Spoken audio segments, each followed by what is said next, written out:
अष्टमी के दिन रात्रि में 12 बजे श्री कृष्ण का जन्म हुआ। अगले दिन भगवान श्री कृष्ण का नंदोत्सव मनाया गया। 6 दिन के थे तब पूतना आई।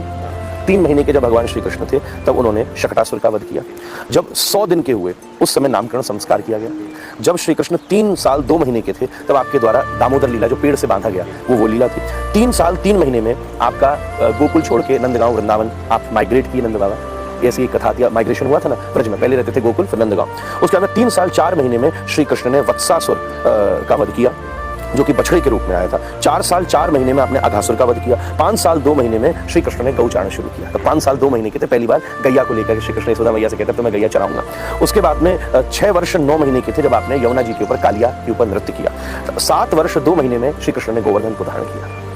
इसके बाद 8 वर्ष में श्री कृष्ण ने वरुण के लोक से नंद बाबा की रक्षा करी।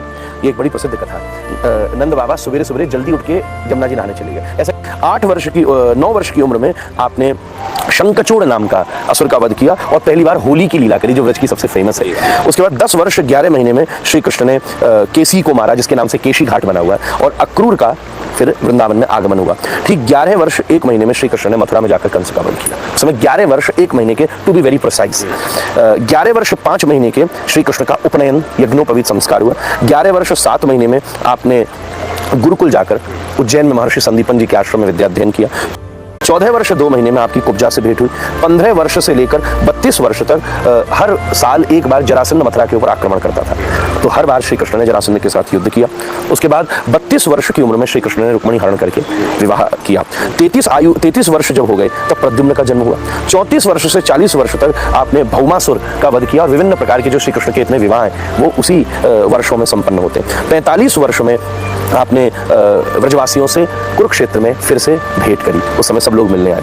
51 वर्ष में प्रद्युम्न 18 साल के थे, वो जब उनको चुरा के ले गया था तब वो वापस उनका आगमन हुआ और श्री कृष्ण ने अपने पुत्र से पुनश्च भेंट करी। जब 52 वर्ष हो गए उस समय श्री बलराम जी फिर से वृंदावन एक बार ब्रजमंडल में लौट करके आए थे। यमुना जी को उन्होंने खींचा था, आज भी व्रज यात्रा में जाए तो उसका दर्शन होता है। उसके बाद में 72 वर्ष की आयु में शिशुपाल का वध हुआ और आपका राजसूय पूजन किया गया। 73 वर्ष की आयु में द्रौपदी का जो भरी सभा में अपमान हुआ था, श्री कृष्ण ने वस्त्र बन के द्रौपदी की लाज रखी थी। 73 वर्ष में ही जो व्रज लीला का सार्वभौम स्वरूप पूरा हुआ। 86 वर्ष की उम्र में श्री पांडव वनवास से वापस लौटे। 87 वर्ष में जो अंतिम युद्ध को लेकर जो शांतिदूत बनकर के श्री कृष्ण गए। उसके बाद में 90 वर्ष से लेकर 79 वर्ष की उम्र 89 ईयर्स में आपने महाभारत का युद्ध देखा, उस समय रथ जब चलाया 89 ईयर्स। उसके बाद में 90 वर्ष से 124 वर्ष तक श्री कृष्ण द्वारिका में विराजे। 125 वर्ष में उन्होंने उद्धव को उपदेश दिया।